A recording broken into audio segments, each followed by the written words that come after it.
Good morning, children. Welcome to the science class. Now today we will be recapitulating or revising whatever we have done in the month of April so that you can understand it better and you come in the flavor of studies. Now see the topic, chapter number 1, growing plants. This we have already done in April. Now today our aim is to recapitulate the following topics which were there in growing plants. First topic was parts of a seed. Now you remember there were two parts, external and internal. External parts were seed coat and seed hole, and internal parts were cotyledon and embryo. Now next was germination. We have told you to put some seeds in the soil so that they can grow into a sapling. Growing of seeds into a sapling is called as germination. Next was seed dispersal. I believe you remember that if all the seeds will fall down at a particular place, then there will be overcrowding and the seed will not get light, warmth and a proper nourishment to grow. So what does nature does? Nature throws the seed far away from the parent plant. That is called as seed dispersal. I believe you remember the ways of seed dispersal. It can be done by wind, by water, by explosion or by animals or by humans also. Next was growing plants from roots, stems and leaves. We can also grow plants by root, stem and leaves. You remember that the carrot which we eat is a root, then a potato which you eat or a ginger which you eat is a stem and they grow by stem, and bryophyllum grows by leaves. Last topic in this chapter was agriculture. Agriculture is a method of growing crops. Farmers grow crop for us and that we consume. Now how do they grow crops? There are different ways. How many stages are there? First was plowing, then next was manuring, then sowing of seeds, then irrigation, then putting pesticides, and finally when the crops harvest, they will ripe the crops. Then the crops will be ready to be sold in the market. This is all we have done in your first chapter, that was growing plants. I hope you all have revised with me. Now read the book. Also see the video which we have posted on. Two types of parts in a seed. First is external part. You all might have seen yourself in the mirror. You have seen many parts in your body like your eyes, nose, hands, legs. Those are external parts. But as you know, there are some internal parts also which we cannot see, like your lungs, your heart, your kidney, etc. Those are called as internal parts. Same ways, a seed also have external parts and internal parts. In order to see the external and internal parts, we'll do a small experiment. Take few kidney beans or groundnut seeds and soak them in water. Now see children, these are dried seeds and those are soaked seeds. These are soaked seeds which we have put in water overnight. Now once you sow the seed, they become very big in size. Now as you can see, this seed has swelled up. Now see the different parts. First part, this is the seed hole. Can you see the seed hole? Now from the seed hole, we will remove the seed coat. So the two external parts are seed hole and seed coat. Now see, the seed coat is being removed from the seed. Show the seed coat. This is seed coat and this is the other part of the seed. Now the part which came from inside, this pale yellow color part, is called as the cotyledon. Now open the cotyledon. See, now as you can see, it again have a small part.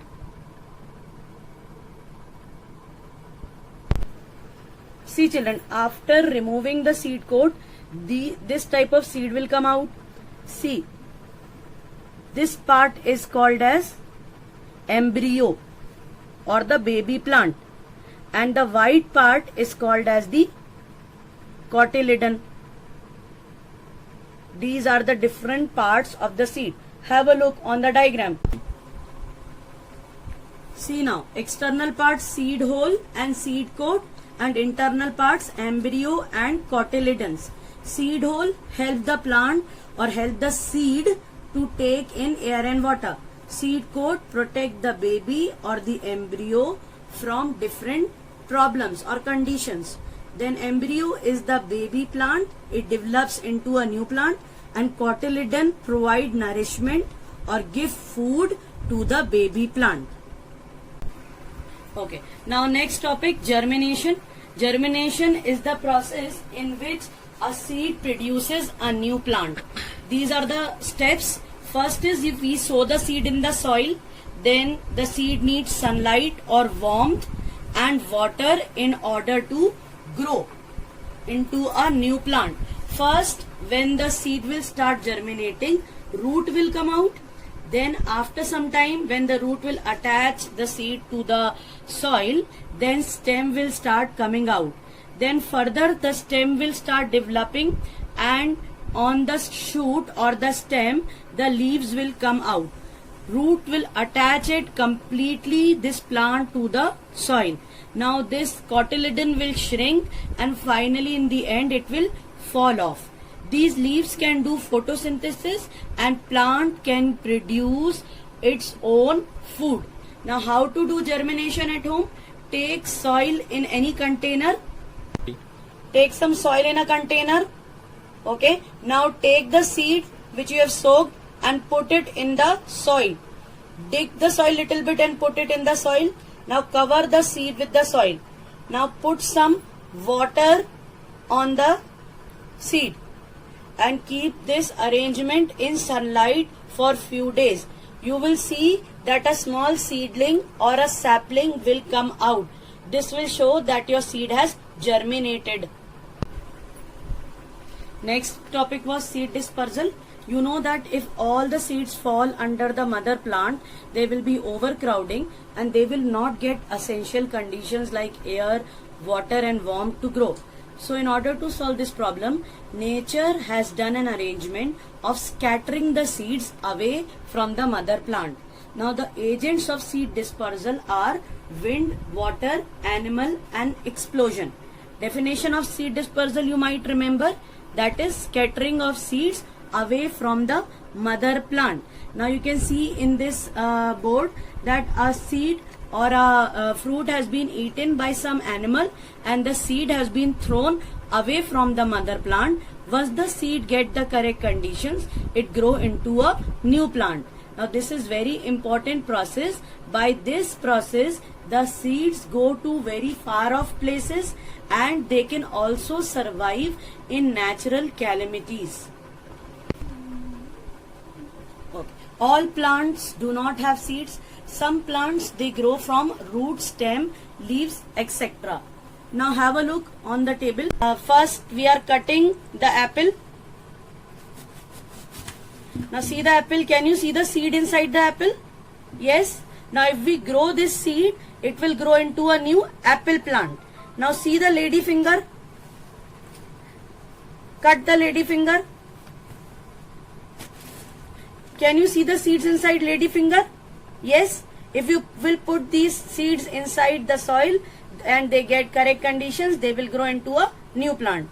Now see this potato. Now cut the potato.